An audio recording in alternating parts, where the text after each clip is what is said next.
Haleluya, haleluya. Imbuto n'ijambo ry'Imana, umuvye nawe ni Kristo. Umwemera wese azoramba myaka yose. Haleluya.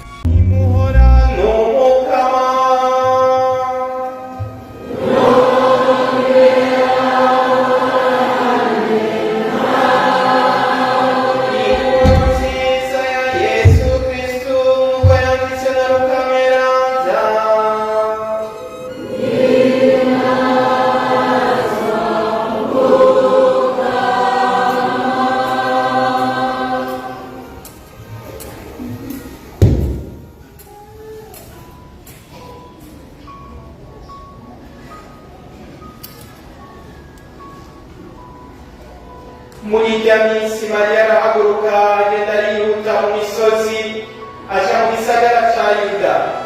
Ashitse yinjira mu nzu kwa Zakariya aramutsa Elisabeti.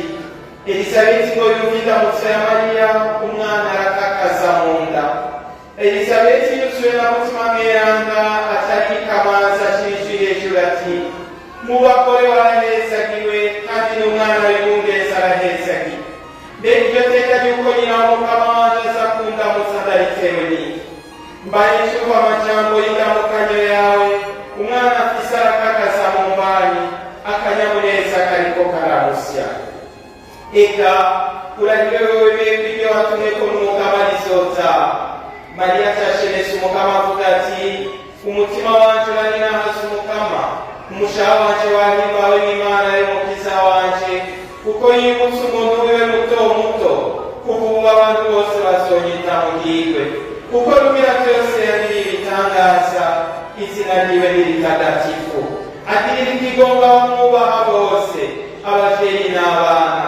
Yarakuye ku ngoma n'inganji, yimika bato bato. Abashonje yarabahagisha icyiza, abakungu nabo abarungika nzirayo.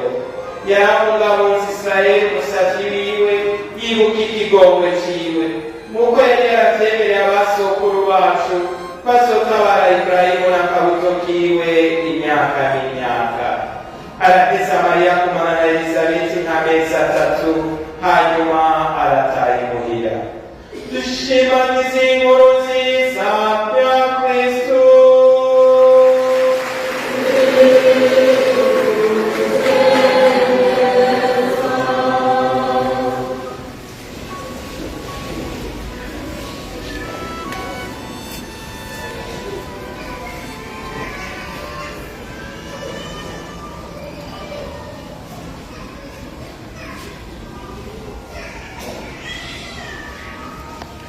Ewe Roho w'Imana,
tugire Kristo. Twavuganye uno munsi turiko turahimbaza Ekleziya yose kw'isi yose, aho umuvyeyi Bikira Mariya yahaguruka akaja kuramutsa muvyara we Elisabeti. Uyo Elisabeti mwumva yari yaragize ibibazo, ngo yari umutamakazi w'imyaka irenga 80, yari yarubatse mugabo ntiyari yararonse ikibondo. Umugabo we ngo yamuhereza nkuka. Murashobora kwibaza uti mbega birashikaho umuryango urimo umuhereza nkuka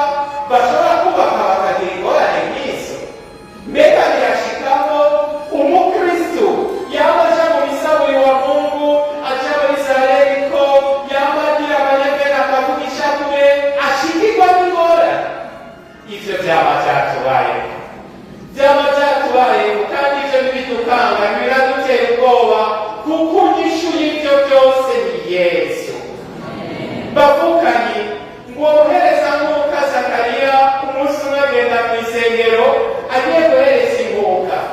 Kare Yesu ataradupfira ku musaraba ahamubona ngo naze sinubahuka kuhashika mutanyambitse umugozi ku kuguru, kuko ahari ngo haba hariho igitambara, kuko hitwa ahera ngo uwaje yagiye guhereza inkuka agiye afise ibicumuro hari igihe yacapfirayo. Mubonye amaze umwanya munini ataravayo mwaca mukwega wa mugozi uri ku kuguru mugakura ikizi. Maze wewe Zakariya yaragiye ageze agiye guhereza inkuka, ashitseyo umumarayika aramubonekera. Umumarayika Gaburiyeli aramubwira ati ugiye kubyara. Nawundi nawe ati wa mukecuru w'imyaka 80 naje bagaze ngo kubyara. Hariho abantu muri mwebwe muriko muratekeranya, ndetse no mu mwanya baza kwagata hariho umuntu ameze uku n'uku yesha mu kijiji binini. Hariho abantu tuza gutekeranya na Zakariya. Zakariya amaze gutekeranya urase kubyemera. Zakariya mu mutima ati nukuri kw'ibyo wewe ubwawe ufate ukuri. Wewe urwaye kanseri abaganga bose bakwiye kugira upfe, kwa muganga bakwiye kutazobyara, umaze imyaka 5 umushomeri, umaze mu rugo umugabo mwama muri zakiyashukikiyanyuka no munsi barasoma reka bitwege witiri kuravuga ngo babebaho mukamera nka Zakariya. Harageze igihe rero ubwo nyene Zakariya umumarayika akavuga ati uko wanse kwemera kuva ubu nyene uzosubira kuvuga. Burya Zakariya yasohotse ahera ayamaze gucika ikirari akavuga. Maze naho umukecuru wiwe yaciye yirungenga, ariko ndashaka mwiyumvire uwo mukecuru w'imyaka 80 afise inda. Mbere bibaye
umubyeyi bikira mariya turi kumwe.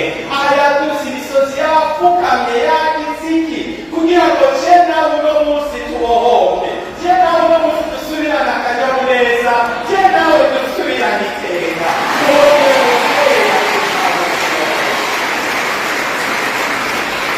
Bavukanye umuvyeyi Elisabeta hari ngo akana ka Yohani Batista mu nda, nyina yaratunguye ibikomere bimwishe Yohani Batista, kubera ko nyina ntiyashaka kumushira ahabona, yari umutamakazi aguma yunamye baguma batwenga bakokeza.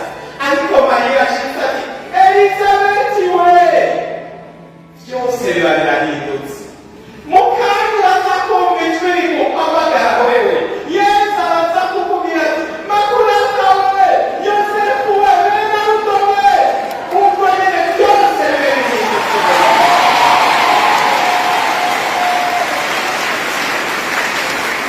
Aha abandi bagiye gutangaza izina ryawe bavuga ngo ka gakecuru Elisabeti karibuge ngo gafise inda ka gakecuru.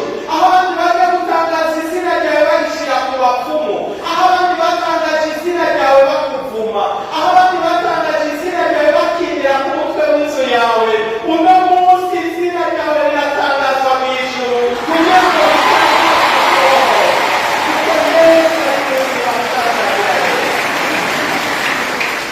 bavukanye. Bikira Mariya ashitse ati Elisabeti we, habaye iki? Ubwo nyene habaye kubohoka. Kango ka Yohani Batista mu nda katakakaza, kumvise indamuka y'umuvyeyi Bikira Mariya ngo akana karikinye mu nda karongera karikina, nk'uko ari ingumba ziri ngaho uno munsi umukama aza guha kw'abana bikira mu banyi yanjye. Bavukanye muri abana narikinye Elisabeti ati ryo teka ryuko nyiramukama wanjye aza kundamuzana ritewe n'iki. Hari igihe muvukanye uba mu ngorane, hari igihe uba mu bibazo, nubura mukija akiyumvira ko ugiye kumusenga, nubu ugiye kweguriye kwiyumvira ko ari vyo ugiye kumuronderako, ukumva umenga kugira agaciro, ukumva umenga warahebwe, ariko uno munsi uraza kuva kuri w'agaciro kuko ni intego z'ijuru zirahise iwawe kandi bose. Naho numvise Bikira Mariya agiye kuramutsa Elisabeti aho hose aruzuye akanyamuneza, umwana ari mu nda yikinye, ahari amarira hagiye akanyamuneza, ahari amaborogo hasubiye umwizero, ahari umwiheburo wuzuye intsinzi ikomoka kuri Yesu Kristo. Bavukanye icyo Yesu adukorera n'agatangaza. Buriya araje kudutabara,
mugabo yarabuze iki akanyamuneza kava ku Mana, kuko mu munsi umwe yaragiye gusenga abwira Imana ngo mbega ukaba ibi byose ko wabimpaye binapfa ntazobitora, atega nta mwana agira.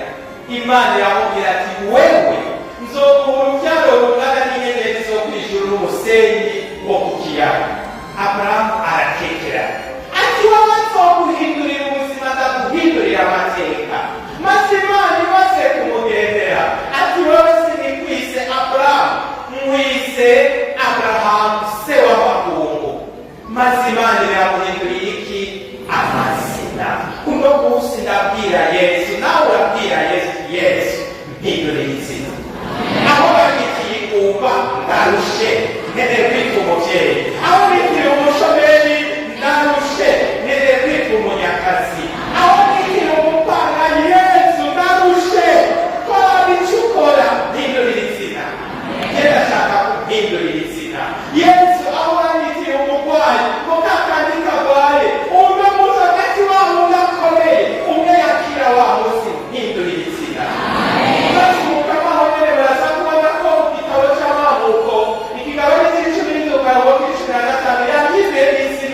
Ry'umutamakazi wa Aburahamu, uyo mutamakazi yitwa Sarayi.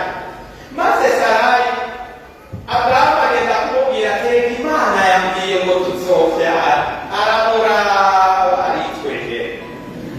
Ndetse n'umunsi umwe Sarayi ngo yari muhira ngo azabona haje abantu batatu, basaba umugabo we bati duhe icyo gufungura uture n'utuzi tw'ukunwa. Aragenda arabaha, aretse akanya akabwira bati umugore wawe arihe? Atari hariya hirya. Ati tuzogaruka mu gihe nk'iki ahetse. Sarayi ku mutima ati jewe agakecuru uri kwifata jewe. Maze ati wowe uriko uratekeranya ati kubitweza ati habe na gato. Munyuma mukama kubavuga ati wewe nzoguheza ntuzorondora.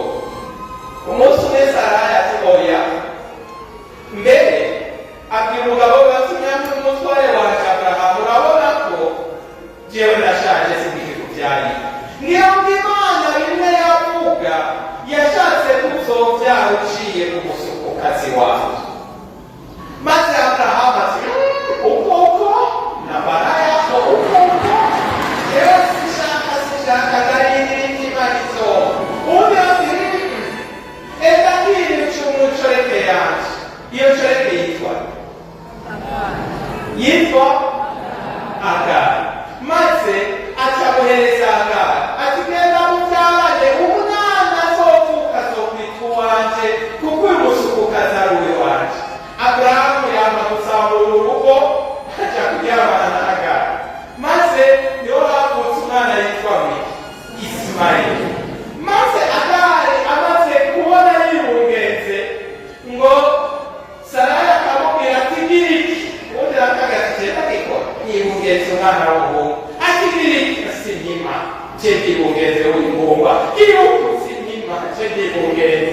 Maze Imana iramubwira ati wewe Sarayi, wewe wagiye kuzana ivyawe kurindira inyishu zacu. Genda murabe, hari igihe twarushe kurindira, hari abantu benshi twarushe kurindira. Genda murabe solisiyo twazanye ntizigeze zirama na gato. Naco tuba musi umukama arakeneye gukura n'ivyo twazanye bitari mu nzira yo, ikaduhereza ivyo yonyene yaduteguriye. Amen.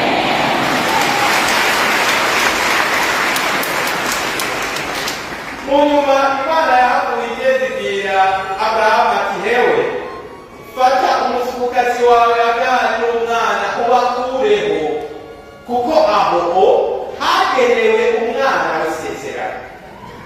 Uno munsi hariho byinshi twagiyemo. Naragwaye ndata umutwe Mukama nja wavuga, narakeye Mukama ndabesha afata amadeni. Yesu narayimukiyeho twubakanye. Yesu naragiye mu bintu bitari muri bimwe wari warahemereye. Muri ibyo bintu vyaje kuzibirira akanyamuneza, vyaje kuzibirira umugisha n'umuhezagiro. Uno munsi ndashaka Mukama ubikureho, maze usabe ivyo wenyene wari warategekanije. Nico kize kuba igisabisho cyane.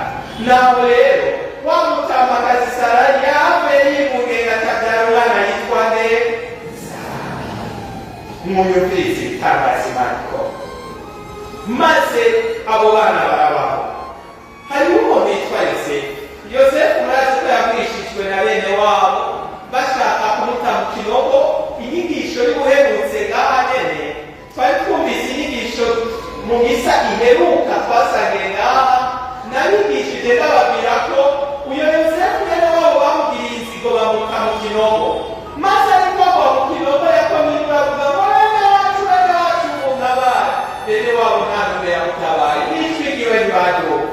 Mugabo amaze gushika mu runogo rurerure, abakinyi ba filime batweretse ko hariyo n'inzoka yasenze avuga ngo mana yanje mana.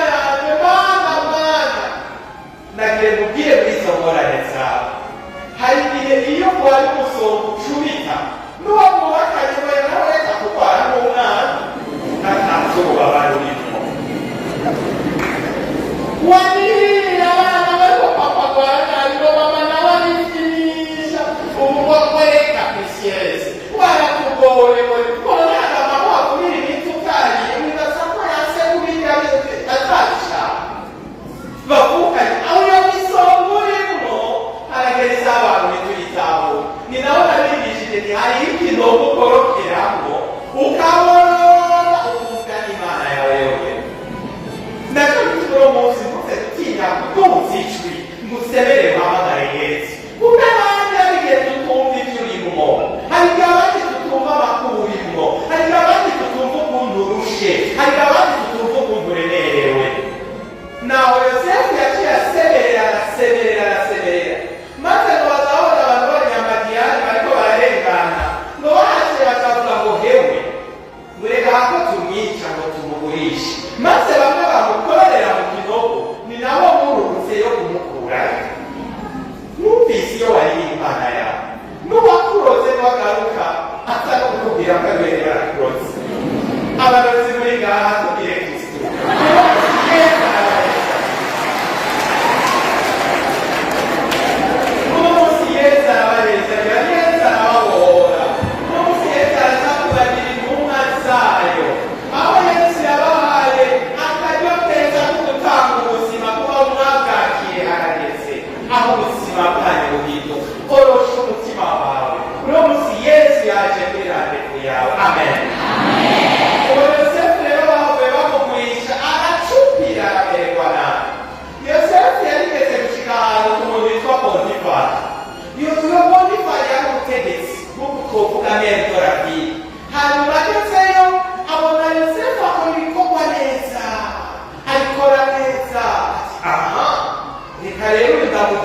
umukuru w'abakozi bacu Mukapotifari araraba tuwo muhungu ko ari mwiza gaye, maze aho nyene Mukapotifari aja gusaba Yosefu ati nyemerera turyamane. Yosefu ati sinkima. Nyemerera turyamane ati sinkima. Hariho abari ngaha abagabo bari ngaha batewe intuze huye n'intuze nuko nyene niko mugani bawusha ingwani kuyizibura niho nari nashatse kuvuga, ariko Yosefu weso yarihagaze bavuganye uno munsi umugabo aragiye guhindura amateka. Mu nyigisho nashatse kubaha nashatse kugaruka ku kintu cyitwa gahinda. Hari n'ibintu Imana yaretse birashika mu buzima bwacu kugira ngo iduhindurire amateka, kugira ngo ituronse ingufu n'inkomezi dukeneye mu rugamba. Hari umugani abarundi baca ngo umwana yama mu bibero vya nyina agacika ikirekere. Twebwe ntitugira ibirekere. Imana yaducishije muri formation nk'iyi ya Yosefu, maze Yosefu Mukapotifari amugerageje. Yosefu agati sinkima. Umunsi umwe Mukapotifari aramureka aja ahantu Yosefu ariko ariyoga ariko aranaririmba uri muze muragiye filime ya Yosefu. Yosefu ariko araririmba, hanyuma Mukapotifari amuraza ati uwo turi babiri turi ngaha ntuva ngaha tukaryamanye. Yosefu ati nukuri ngaha tukagenda turyamanye. Ubwo nyene Mukapotifari atarafata akwega kumutamana. Yosefu yari yambaye isume ariko numuhakwe bidoshe abari yakwega. Yosefu acariruka arikusa, maze Mukapotifari nawe akakoma induru ati ngo murabe Yosefu yaramfashe ku nguvu tugire Kristo. Hariho abantu muri mwebwe mwareshewe, hariho abantu muri mwebwe mwadodoberejwe, kandi uburyo babadodoberejemo naho mwoje imbere y'ubutungane n'ukuri bwo kwemeza ko ibyo bintu mwabikoze. Kubera iki? Abanyamayeri ni benshi, ariko uno munsi Imana iraza kubipfisha ubusa ibyo byose mu buzima bwawe. Abo bose barenganijwe, abo bose batabahaye agaciro, abo bose babadodobereje bigata ko bigafata, Imana igiye kubatabara basubiza agateka. Maze Yosefu yaciye avaho atabwa mu gasho, amaze kuva mu gasho bamujyana ahandi, ari naho yagira za ndota arotorera umwami. Maze mugiye gusoma mu gitabo cy'Abami mu kigabane cya 41 ku karongo ka 45 muraza kubona ko naho umwami yaciye amuhindurira izina, ati mbere ubaye icyariro cya mbere cy'iwacu. Iyo umugabo aguhinduriye situation, iyo umugabo aguhinduriye ubuzima, aranaguhinduriye izina. Mube murategura akazina keza rero, muza kubwira Imana nkeneye iki kuko abanditiye indarushe. Mbavugani, genda musome mu gitabo cy'ihanura ku kigabane c'13 karongo k'16. Iyo umugabo aguhinduriye ubuzima nturanye izina, uwari yitwa Ose, Imana yamuhinduriye izina mwita Yosuwe. Ati kubera uburyo ugiye gutaka ahubwo bw'iki gihugu cyacu, nicyo gituma ndanaguhinduriye n'izina, ntukitwa Ose, ndakwise Yosuwe. Imana yaguhindurira ubuzima igahindura n'izina. Genda murabe mu gitabo cya kabiri cya Samuweli mu kigabane c'12 kuva karongo ka 24 gushika 25. Salomoni hariho uwamutaziriye izina ngo ndakwise Jedisha, ni ukuvuga ngo umukundwa w'Imana. Bien-aimé du Seigneur, ndaguhinduriye izina ubu umukundwa w'Imana. Baragiye ukuntu umugabo amuhinduriye amateka. Bavuga igenda murabe uwari witwa Mataniya, baramuhinduriye izina yitwa Sedekiyasi, acika umwami, acika umugenzi w'ingabo. Ibyo murabisanga mu gitabo cya kabiri cy'Abami ikigabane cya kabiri kuva ku karongo ka 24 gushika ikigabane cya 24 akarongo k'11. Genda murabe wa papa wacu wa mbere, papa wa mbere w'Abakatolika yitwa Petero, kare yitwa Simoni. Maze Imana imwitane buri Petero no kuri ibyo kurye nzokubaka ko ekleziya yawe. Bavugani, ndabukunda ihinduriye amateka Elizabeti, ndabukunda Imana ihinduriye amateka Ana yahavuye abyara Samuweli. Iyo Mana dusenga ni Imana yumvakanisho, ni Imana itahimbarwa nuko tuguma tubira, ni Imana itahimbarwa nuko tuguma dusengereza, ni Imana ihimbarwa nuko tuba abantu bazima kandi buzuye. Nacyo gituma uno munsi iraza kwereka ko igufise ku mugambi, kuko wewe irakubwira ngo uri uwanje. Wewe ni uwo kwa Yosefu na Makurata, wewe ni uwo kwa Bernarde na Bernardine, wewe uri uw'Imana. Hariho umuntu yavuze kujya sohoka karongoye, uwabivuga kandi utari uwiwe. Imana iramuhindurira amateka w'umuhungu wari wararoswe, ugiye kurongora kandi urugo rwawe rurame, kuko uri uw'Imana na uri uw'umurozi.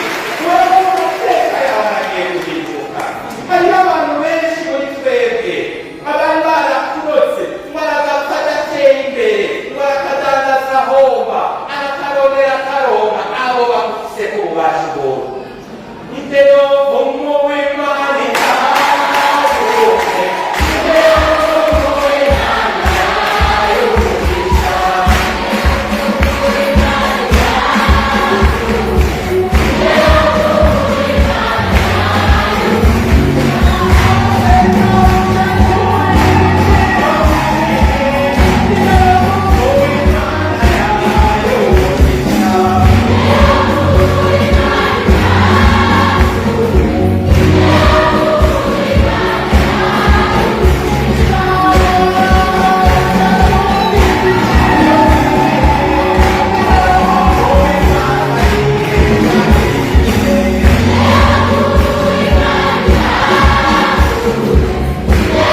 aho duheruka gusangira inyigisho mbega hari kuri centre jeune kuri Pentecote, niho nabwiye ndaheruka ahantu hariko haraba mesidoge ya réseau de délivrance yari ishure ya interna, hanyuma haza umwana w'umwigeme abavyeyi biwe bari ababizima bamurungika kwiga mw'ishure ry'abakatolika muri interna. Mudashitse rero havuye afata ingingo yo guhindura, ahinduye Pasika iheze yaranabatije.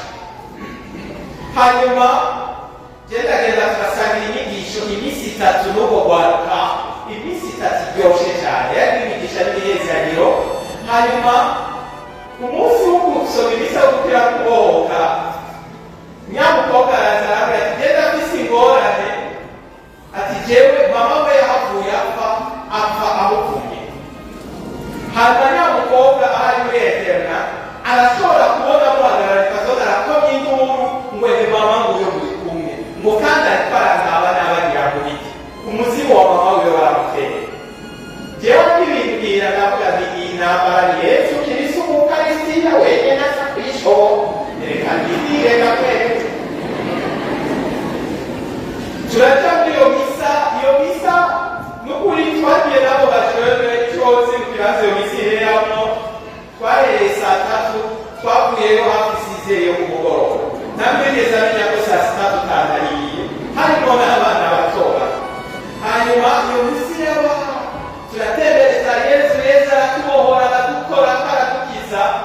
Mugabo duhejeje je numva nafashwe n'inzara iteye ubwoba, ndabwira abafurere ndakwereye nawe ngiye kwize ndondere farumasi ndondere n'umukazi arusha. Hanyuma umufurere araza iko byabintu birabonetse, ngiye kabona wa mukobwa araje, abandi bariko baratamba, wewe yari karari mwana umubwiye muri zo twasanga mama yantegereye hariya ku muryango n'akabyanga rero cyarizi ko byahise none nuko nane ndindira kandi numva ngereza nirindira ndagaruka cyagenda barama cyo fungura ndaheza mu nyuma mbira abantu ko bari ngaha ngo rero tugenda n'urugamba rusigara. Tugiye mu isengero nyamukobwa ashitse atangura kuvuga ibintu mu cyarabu, natwe nta n'umwe yumva natwe tutikabereye akaganira ukumva ko nyamukobwa afise umuntu bariko baravugana kandi mu rurimi tutumva. Haragira isaha aravuga mu Giswahili ngo ngirigowe mama ngo basije ndumandabiheba nivyo mwarimu. Aho rero tena bihagaze aho niyumvira reka bakavya ibisabisho byose ko nabivuze igihe twagire dutekereze neza naho aho nyene numvise azakutumviriza mu rurimi numva cyambira babandi natwe turafise ibikorwa bituzamwerana shara ngo nyene batabatera yarandiri batuzamwerana natwe turatutubiza shara bakagera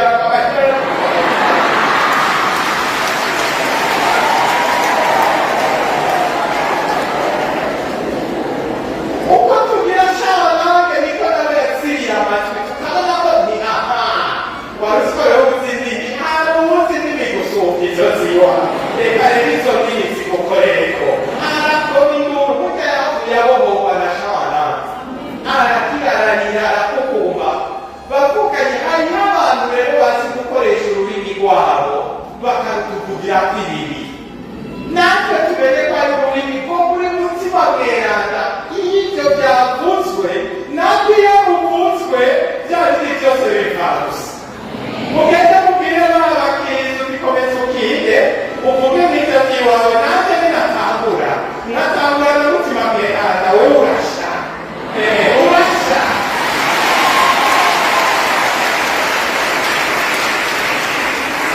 Bavuganye babwira ndababwire ko ibyo byadutera ubwoba ageza guhangana nabyo muri mutima mweranda. Nacyo tuma abantu bari kwambariza impuzu zitukura ikimenyetso cy'intsinzi muri Saint-Esprit. Wa mutima duha gutsinda ubwoba, wa mutima duha gushikama, wa mutima duha kubandanya. Nacyo bituma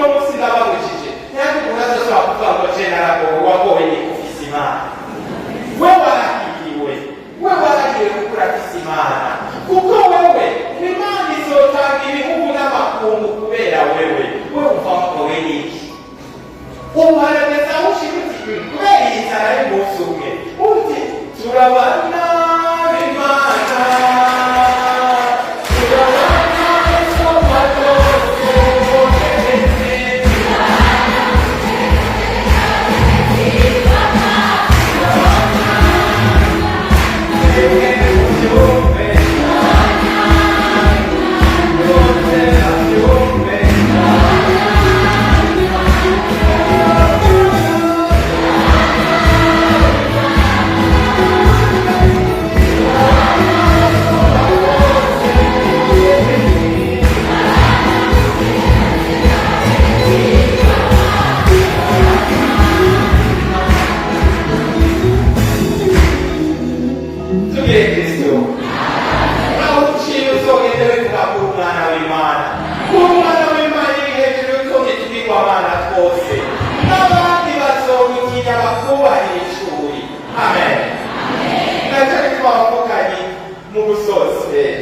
nagenda abasabire omukaya bisa tutuka tuje kugamba eko ekyo mwanakoma ku impome alizo tusita kurulo munsi nazo mwisho zose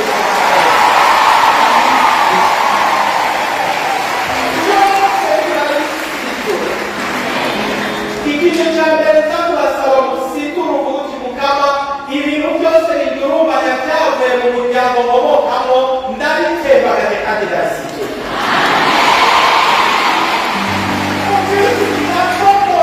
ibintu byose bidurumanya bivuye ku barozi no ku biti bikomoka kuri shetani wowe nimuze paturo bivuge kandi biraza kugoboka uti ndagomba ibyo byose bimuza ku mwana w'Imana ndagomba ibyo byose bituma kuragirwa mu buzima bwanje uburyo tutabisenya kuri uno munsi izo ndwara zituburamuza tutageze uti ndabibomoye kandi biraza gusinduka byose bavuga igihe Yesu aza gutembera ndabasabye muze kumviriza mugenzi wawe uno munsi tuyita Yesu control ni wewe na Yesu Yesu mwanako Yesu chakuhira Yesu mama Yesu mama umgerekera hose utimanya mawingo ingo kumagenda kwa Elizabeth nyaruka ingo muze gusemerera abavuka kuno munsi turatangaje roho turatangaje ukukira turatangaje intsinzi ya Yesu mu buzima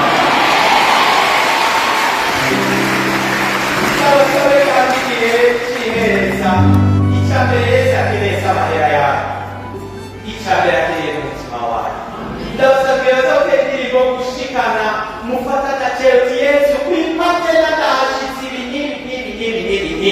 ibi aho hereje iyo karisi ndahereje ibi kw'amaraso yawe aze guhindura kutarabujya bavukanye igihe cy'ikoseka duteze ingo shika kumwe bashika Yohani Batista kabewe kakamusingo nanjye mutyo ndimo ingo kusangira ndaza kubasaba se kuba gacereretse ko haleluya uwakira Yesu cyo wicara muganire uti Yesu ndabikwibukije mubobutse ndabikwibukije wakuze kudashobora kuva mu gisagara muje mu kindi munshizi kawukijewe kakiri kawutarijewe neza gusigara ahubwo nakondushe ngeza hano nakondushe erega trosetro none ubundi utumitse kwibwira nize umubari nawe ubidirira ni wewe igihe Yesu azamutembera niwumva uko bidurukanye ibintu imbere y'umwere kurushe niwumva woriye amosozi yakorereye Yesu niwumva wokwega ukwegere Yesu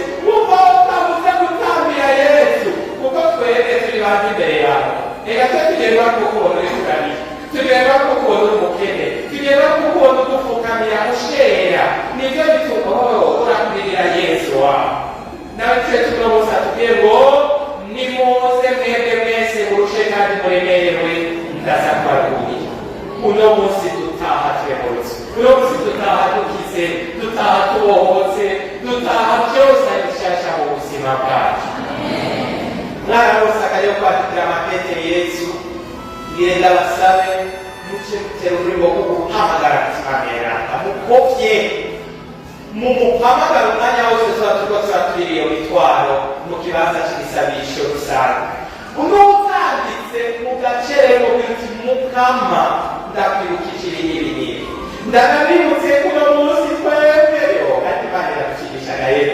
turasozereye ukwezi kwa Bikira Mariya mu misa yo gukira no kubohoka.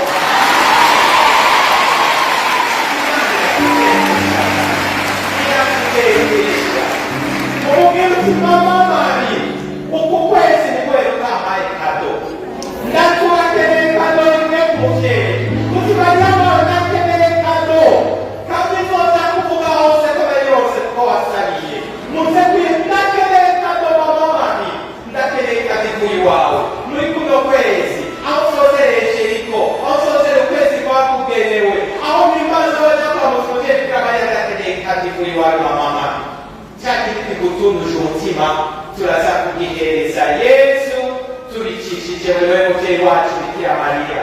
Turaza gusaba n'aberanda twitiranwa n'abavunyi bacu ngo bagume ku mavi badusabira, abamarayika barinzi bacu baduhagarikire tugire